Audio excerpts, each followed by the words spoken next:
Hello everyone, welcome back to channel. Today we will discuss about chapter 2 of business studies class 11th.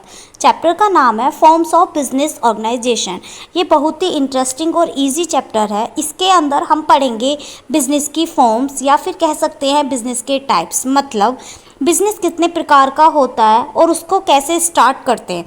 अगर मुझे अपने अकेले business खोलना है तो हम कैसे खोलेंगे, या फिर कह सकते हैं अगर मुझे अपने पापा के बिजनेस को रन करना है तो कैसे करेंगे, और या फिर पार्टनरशिप में बिजनेस करना है। तो इस चैप्टर के अंदर हम यही सब पढ़ेंगे। तो करते हैं chapter start. Forms of business organisation. तो ये कुछ फॉर्म्स हैं बिजनेस ऑर्गेनाइजेशंस की जिससे हम बिजनेस स्टार्ट करते हैं। जैसे सोल प्रोप्राइटरशिप, मतलब एक अकेला व्यक्ति कैसे अपने बिजनेस को स्टार्ट करता है। सोल मीन्स एक सिंगल पर्सन, सिंगल।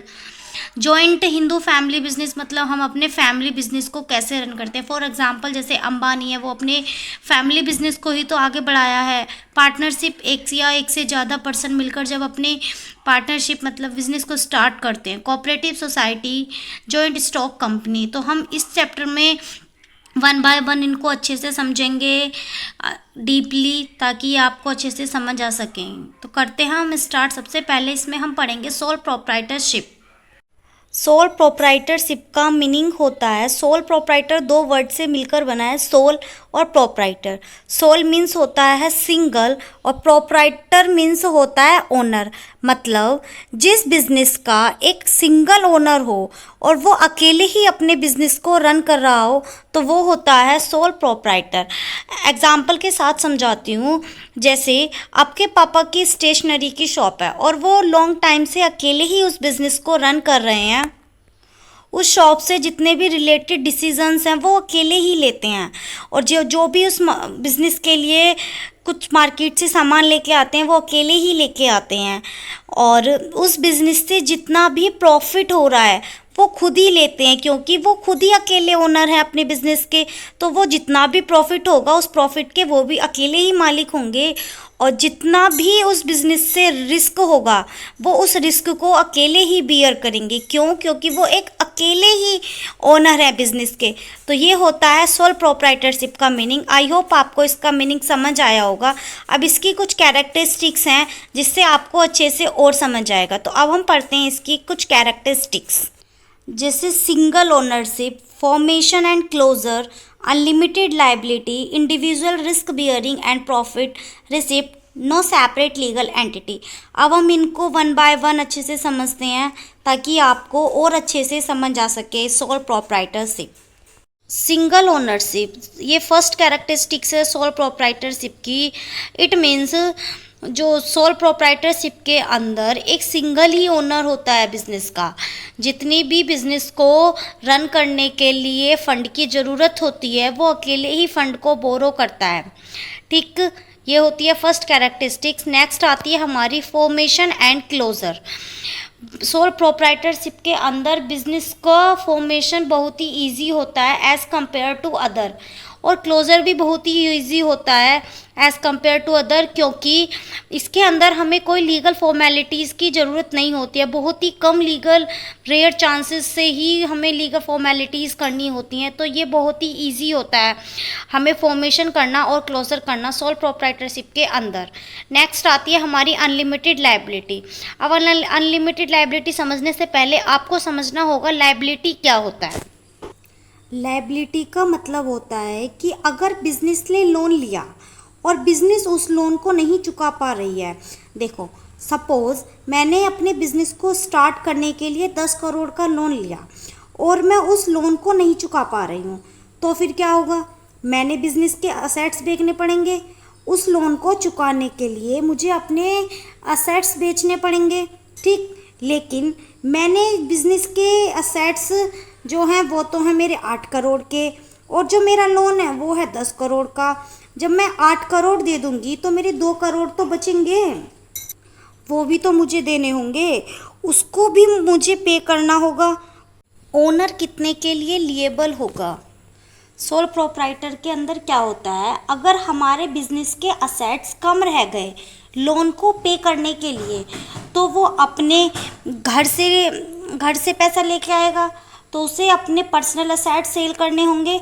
लोन को पे करने के लिए उसे अपने पर्सनल असेट्स को सेल करना होगा, अपनी बाइक बेचनी होगी, अपना घर बेचना होगा, ताकि वो उस लोन को पे कर सके। जब वो अपने पर्सनल असेट्स को सेल करे लोन को पे करने के लिए, तो यही होती है हमारी अनलिमिटेड लायबिलिटी। आई होप आपको ये एक थर्ड कैरेक्टरिस्टिक समझ आई होगी। अब नेक्स्ट आती है हमारे individual risk bearing and profit receipt. इसके अंदर क्या होता है ये मैंने आपको पहले ही बता दिया था। बिजनेस में जितना भी प्रॉफिट होगा वो उसके अकेले का ही होगा, और बिजनेस में जितना भी रिस्क होगा वो उसको अकेले ही बियर करेगा, क्योंकि वो खुद एक सिंगल ओनर है बिजनेस का। तो जो भी प्रॉफिट होगा वो उसी का होगा, और जो भी रिस्क होगा वो भी है कंट्रोल। सोल प्रोप्राइटर के अंदर एक ही सिंगल ओनर होता है, तो जो भी हमारे बिजनेस के डिसीजंस होते हैं वो खुद ही लेता है और खुद ही बिजनेस को रन करता है, तो वही बिजनेस को कंट्रोल करता है। तो ये होती है हमारा कंट्रोल। नेक्स्ट आती है लैक ऑफ बिजनेस कंटिन्यूटी। इसमें क्या होता है, सोल प्रोप्राइटर के अंदर एक ही पर्सन बिजनेस रन कर सकता है। अगर वो पर्सन बीमार हो जाए या फिर डेथ हो जाए, इंजर्ड हो जाए या फिर कुछ डिसेबिलिटी हो जाए, उससे बिजनेस कंटिन्यू नहीं कर पाएगा और बिजनेस बंद हो जाएगा।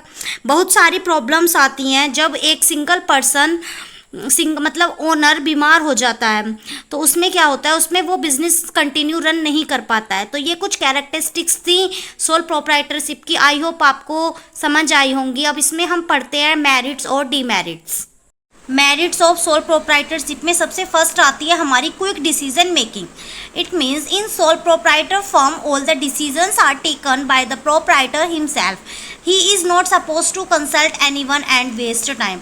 इट मीन्स जो प्रोप्राइटर है वो सारे डिसीजन खुद ही लेगा, क्योंकि जब वो एक उसका खुद ही ओनर है तो वो डिसीजन भी तो खुद ही लेगा, उसे इसमें किसी से पूछने की ज़रूरत नहीं होगी। तो जब वो खुद ही डिसीजन लेगा तो हमारा डिसीजन भी बहुत जल्दी हो जाएगा। तो ये होती है हमारी first quick decision making. Next आती है हमारी direct incentive. In sole proprietor firm there is direct relation between the efforts and reward. Direct incentive का मतलब ही यही होता है कि जो भी प्रॉफिट हमने अर्न करा है और जो भी इंसेंटिव हमें मिलेगा वो हमें अकेले को ही मिलेगा, क्योंकि जब हम अपने बिजनेस के खुद ही ओनर हैं तो जो भी सारा प्रॉफिट होगा वो भी हमारा होगा, जो भी इंसेंटिव होगा वो भी हमारा होगा। नेक्स्ट आती है हमारी sense of accomplishment. The success of sole proprietor business is direct outcomes of the efforts of the proprietor himself. As a result a sole proprietor get immense personal satisfaction of the achievement. It means जब sole proprietor जब अपने business को grow कर रहा है तो वो खुद ही तो कर रहा है, तो जब उसको अच्छा प्रॉफिट होने लगेगा तो उसको क्या होगा, एक अपना पर्सनल सेटिस्फैक्शन होगा, उसको एक पर्सनल सेटिस्फैक्शन अचीव होगा बिजनेस के अंदर। वो हैप्पी होगा, वो अच्छे से वर्क करेगा अगर उसका बिजनेस अच्छे से चल रहा है। तो इसका मतलब ही यही होता है कि उसको पर्सनल सेटिस्फैक्शन अचीव होगा। आई होप आपको ये समझ आई होगी। नेक्स्ट आती है हमारा easy of formation and closure. देखो क्या होता है, सोल प्रोप्राइटरशिप के अंदर हमें अपने बिजनेस को फॉर्मेशन करना भी बहुत ही ईजी होता है और क्लोजर करना भी बहुत ही ईजी होता है, क्योंकि इसमें हमें कोई लीगल फॉर्मेलिटीज़ की ज़रूरत नहीं होती है। बहुत ही रेयर चांस होते हैं हमें लीगल फॉर्मेलिटीज़ करने की, क्योंकि ये हमारा एक क्या होता है, देखो सोल प्रोप्राइटर एक स्मॉल बिजनेस के लिए ही तो कर सकता है, बड़ा बिजनेस तो वो चला नहीं सकता अकेला। तो ये क्या होता है, इसमें बहुत ही इजी होता है हमें फॉर्मेशन करना, बिजनेस स्टार्ट करना भी, और हम इसमें बिजनेस को क्लोज भी बहुत इजीली कर सकते हैं, क्योंकि इसमें हमें कोई लीगल फॉर्मेलिटीज़ की ज़रूरत नहीं होती है। एज़ कम्पेयर टू अदर इसमें बहुत ही कम होती हैं हमारी लीगल फॉर्मेलिटीज़। तो ये कुछ मेरिट्स थी, आपको समझ आई होंगी। अब हम नेक्स्ट पढ़ते हैं डीमेरिट्स। अब देखो जब मेरिट्स होते किसी के फ़ायदे होते हैं तो कुछ ना कुछ नुकसान भी होते हैं, तो ये थे कुछ फ़ायदे। अब हम पढ़ते हैं इसके डीमेरिट्स। मेरिट्स के अंदर हमने पढ़ा कि बिज़नेस क्यों खोलें, ठीक। अब डीमेरिट्स के अंदर हम पढ़ेंगे बिज़नेस क्यों ना खोलें। सोल प्रोप्राइटरशिप के अंदर हमें क्या क्या प्रॉब्लम फेस करनी होती हैं, इन्हीं को बोलते हैं डीमेरिट्स। तो सबसे पहले इसमें आती है हमारी लिमिटेड रिसोर्सेज। सोल प्रोप्राइटरशिप के अंदर क्या होता है, लिमिटेड रिसोर्सेज होते हैं। देखो, बिजनेस खोलने के लिए हमें पैसा चाहिए। बिजनेस में हमें जितना पैसा लगाएंगे, गोदाम में जितना स्टॉक भरेंगे, उतने ही कस्टमर्स आएंगे, हमारा उतना ही ज़्यादा माल बिकेगा। अब हमारे पास इतना तो पैसा है नहीं कि हम स्टॉक को मेंटेन कर सके, क्योंकि एक अकेला पर्सन कितने ही पैसा लगा सकता है बिजनेस के अंदर। उसके पास भी तो एक लिमिटेड रिसोर्सेज होंगे। तो ये क्या है, हमारी एक डीमेरिट्स है सोल प्रोप्राइटर की। आई होप आपको ये समझ आई होगी। नेक्स्ट पढ़ते हैं हम limited life of business. Soul proprietorship के अंदर हमारे बिजनेस की एक लिमिटेड लाइफ होती है, ठीक। क्योंकि अगर हमारा प्रोप्राइटर की डेथ हो जाए या फिर इंसॉल्वेंस हो जाए, उसके साथ कुछ प्रॉब्लम हो जाए या फिर उसका एक्सीडेंट हो जाए, वो बीमार हो जाए, तो जब वो बीमार हो जाएगा तो हमें अपने बिजनेस को बंद करना पड़ेगा, क्योंकि वो एक अकेला ही ओनर है बिजनेस का, तो वही तो चला सकता है उस बिजनेस को। जब हमारा ओनर ही बीमार हो गया, ओनर की डेथ हो गई, तो हम अपने बिजनेस को कैसे कैरी कर पाएंगे।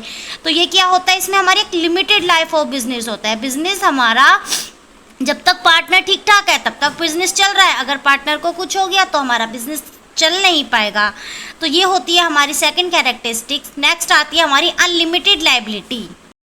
ये सबसे बड़ा डीमेरिट है सोल प्रोप्राइटर का, क्योंकि आपके पर्सनल असेट्स भी बिक जाएंगे। अगर आपने बिजनेस के लिए लोन लिया है और उसको टाइम से आप पे नहीं कर पाए, तो आपको बिजनेस के असेट्स तो बिकेंगे ही बिकेंगे और आपके पर्सनल असेट्स भी जाएंगे।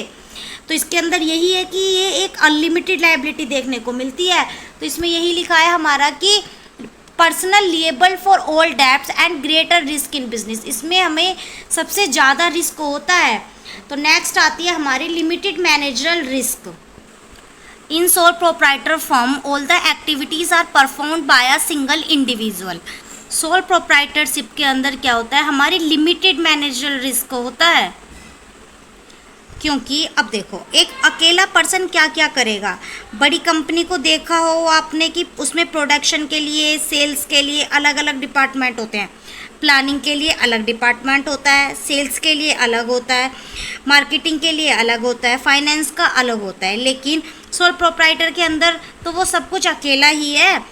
प्लानिंग भी वो खुद करता है, सेल्स भी वो खुद करता है। एक इंसान कितना भी कैपेबल क्यों ना हो, उसके अंदर सभी ऑल स्किल्स थोड़ी ना होंगी, कुछ ना कुछ तो उसके अंदर भी कमी होगी। इसमें यही लिखा है कि it is difficulties to find all the skills and expertise in one person. एक अकेले पर्सन के अंदर हमें स्किल्स की और एक्सपर्टीज़ की कमी होगी। तो ये ही इसका एक डीमेरिट्स है। तो आई होप आपको मेरिट्स और डीमेरिट्स समझ आए होंगे। तो ये था हमारा सोल प्रोप्राइटर। अगर आपको सोल प्रोप्राइटरशिप अच्छे से समझ आई हो तो वीडियो को लाइक करें, शेयर करें और सब्सक्राइब करें। नेक्स्ट फॉर्म ऑफ ऑर्गेनाइजेशन हम नेक्स्ट पार्ट में पढ़ेंगे। Thank you for watching my video. Bye bye.